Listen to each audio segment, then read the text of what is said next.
السلام علیکم friends, I hope you are doing well. میرے اس چینل پہ نئے آنے والوں کو وارم ویلکم، اور میری ڈیلی ویڈیوز دیکھنے کے لیے میرے اس چینل کو لائک کریں، شیئر کریں اینڈ سبسکرائب کیجیے۔ تو چلتے ہیں آج کے واقعہ کی طرف۔ واقعہ کچھ یوں ہے۔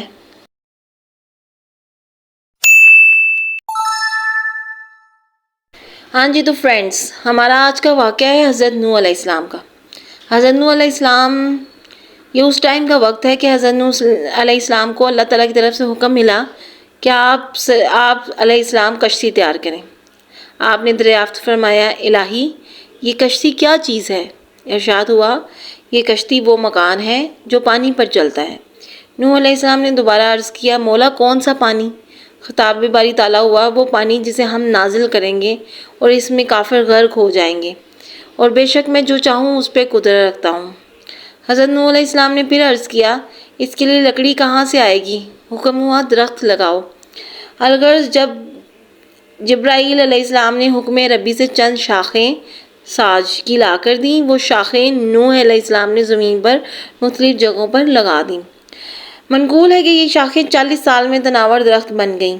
اسی اثناء میں جو حضرت نوح علیہ السلام نے اپنی قوم کے سرکش کافروں کی سرکوبی کے لیے بد دعا کی تھی، اس کا اثر یہ ہوا کہ قوم مصائب میں گری رہتی تھی، ان کی عورتیں بانجھ ہو گئیں، اور اس عرصہ میں آسمان سے ایک قطرہ پانی کا بھی نہ ٹپکا، جس کی وجہ سے قحط سالی اپنے عروج کو پہنچی۔ مزید یہ کہ اس تمام عرصہ میں آپ علیہ السلام کی قوم کی تبلیغ کے لیے بھی نہ نکلے، جس کی وجہ سے قوم نے آپ سے مزاحمت بھی نہ کی۔ جب 40 سال کا عرصہ مکمل ہوا تو آپ نے درخت کاٹ کر لکڑیاں تراش لیں۔ کشتی بنانے کا تمام سامان مہیا ہو گیا تھا تو حضرت جبرائیل علیہ السلام حاضر خدمت ہوئے اور کشتی بنانے کا طریقہ بتایا۔ چنانچہ حضرت نوح علیہ السلام نے بتائے ہوئے طریقے کے مطابق کشتی بنانی شروع کر دی۔ حضرت نوح علیہ السلام اپنے بڑے کام کو جلد سر انجام دینے کے لیے آدمیوں سے مدد لینے کی درخواست کی۔ اللہ عز و جل نے اجازت فرمائی تو آپ علیہ السلام نے اپنے فرما بردار بیٹوں کو بھی کشتی بنانے میں شامل فرما لیا۔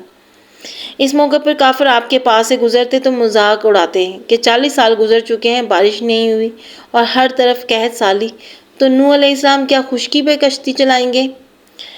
حق تعالیٰ نے ان کی ان خرافات کو کلام پاک میں کچھ یوں ارشاد فرمایا ہے کہ جب ان کی قوم کے لوگ ان پر گزرتے تو ان کا مذاق اڑاتے، اب ہم ان کا مذاق نہیں اڑائیں گے جیسا کہ وہ پہلے کرتے رہے ہیں۔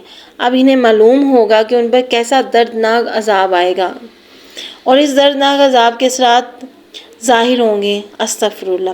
خطاب الہی ہوا، اے نوح کشتی بنانے میں جلدی کرو، کیونکہ ہمارا غضب شدت اختیار کر گیا ہے اور یہ ہمارے غضب کے مستحق ہو گئے ہیں۔ مختصر یہ کہ حضرت ابن عباس رضی اللہ تعالیٰ عنہ سے روایت ہے کہ کشتی تیار ہو گئی، جس کی لمبائی 660 گز، چوڑائی 330 گز اور اونچائی 33 گز تھی۔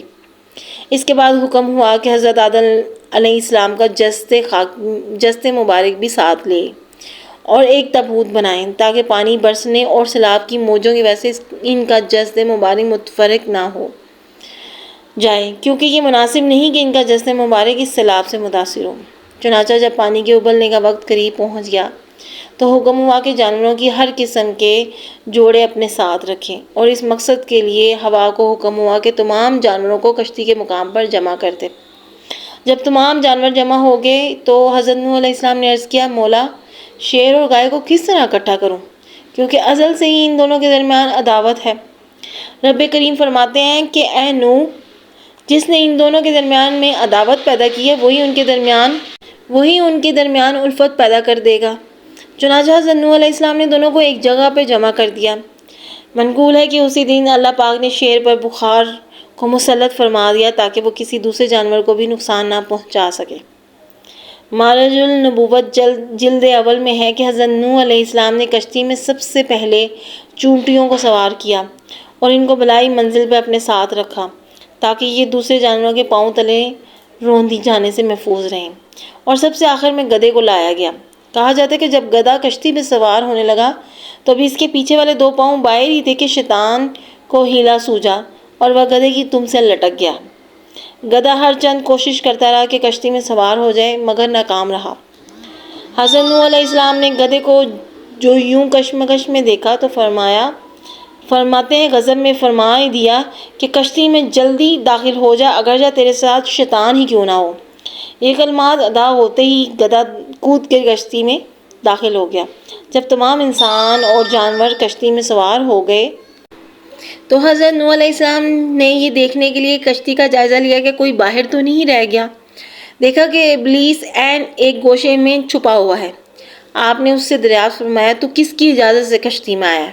کہنے لگا آپ کی اجازت سے۔ آپ نے فرمایا مجھے تو تیری آمد کا علم ہی نہیں۔ کہنے لگا آپ نے جو دراز گوش گدھے کو کہا تھا کہ داخل ہو جا اگرچہ تیرے ساتھ شیطان ہی کیوں نہ ہو، تو میں اس وقت اس کی دم کے ساتھ لٹکا ہوا تھا اور اس کو اندر داخل نہیں ہونے دے رہا تھا۔ جیسے ہی آپ نے فرمایا تو میں بھی اندر داخل ہو گیا۔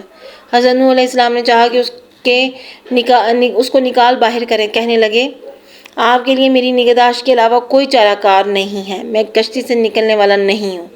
اسی وقت وحی الہی نازل ہوئی، اے نوح اس کو چھوڑ دو، اس کے یہاں رکھنے میں حکمتیں پوشیدہ ہیں۔ چنانچہ نوح علیہ السلام نے اس کو نکالنے کا خیال ترک کر دیا، اس کو نصیحتیں فرمائیں، پھر اس نے بتایا کہ وہ کیسے بارگاہ الہی سے مردود ٹھہرایا گیا۔ پھر کہنے لگا اب آپ مجھے کیا کہتے ہیں؟ اگر میری غلطیوں کا تدارک ہو سکتا ہے تو میں حاضر ہوں کہ کسی طرح ان گناہوں کی تلافی ہو سکے۔ حضرت نوح علیہ السلام فرماتے ہیں کہ بارگاہ احدیت میں توبہ و استغفار کر شاید کہ ان غلطیوں کی تلافی ہو جائے۔ پھر حضرت نوح علیہ السلام نے بارگاہ الہی میں عرض کیا تو جواب ملا، اے نوح اس کی توبہ صرف ایک شرط پر قبول ہوگی کہ وہ آدم علیہ السلام کے تابوت کو سجدہ کر لے جو کہ کشتی میں ہی موجود ہے۔ پھر نوح علیہ السلام نے ابلیس سے کہا کہ اب سوائے اس کے کوئی چارہ نہیں کہ تو تابوت آدم علیہ السلام کو سجدہ کرے۔ کہنے لگا ایسا کیسے ہو سکتا ہے؟ جب وہ زندہ آسمانوں پر موجود تھے تو میں نے سجدہ نہیں کیا، اب جب کہ وہ مردہ ہیں تو سجدہ کیسے کروں؟ حضرت نوح علیہ السلام نے اس کا یہ جواب سنا تو اللہ کی پناہ کہتے ہوئے اسے وہیں چھوڑ کر چل دیے۔ یوں شیطان اللہ کے حکم سے سیلاب سے محفوظ رہا اور گدھے کی دم کے ساتھ لٹک کر کشتی میں سوار ہونے میں کامیاب ہوا۔ روایت ہے کہ کشتی نوح کے بعد ایک بار پھر کامیاب ہوا شیطان۔ روایت میں ہے کہ اس کو اللہ تعالیٰ نے دوبارہ ایک بار پھر توبہ کا موقع دیا۔ یہ حضرت موسیٰ علیہ السلام کے دور کی بات ہے کہ حضرت موسیٰ علیہ السلام کے پاس حاضر ہوا اور کہنے لگا اللہ تعالیٰ سے سوال کیجئے کہ تیری مخلوق تجھ سے توبہ کی طلبگار ہے۔ اللہ نے موسیٰ علیہ السلام پر وحی کی، اے موسیٰ اس سے کہو کہ ہم نے تیری درخواست کو قبول کیا مگر ایک شرط کے ساتھ کہ آدم علیہ السلام کی قبر پر جا کر سجدہ کر لو تو میں تیری توبہ قبول کر لوں گا اور تیرے گناہوں کو بھی معاف کر لوں گا۔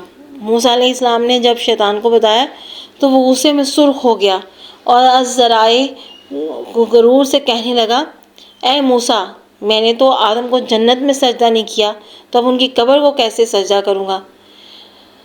یہ شیطان مردود ہے، مردود تھا اور مردود ہی رہے گا۔ بس اللہ تعالیٰ سے یہ دعا ہے کہ اللہ تعالیٰ ہمیں اس کی شر سے محفوظ رکھے۔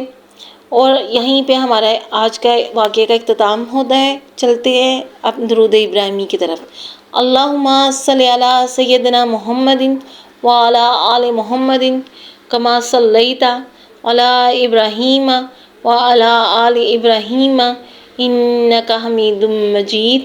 اللہم بارک علی محمد وعلی آل محمد کما بارکت علی ابراہیم وعلی آل ابراہیم انک حمید مجید۔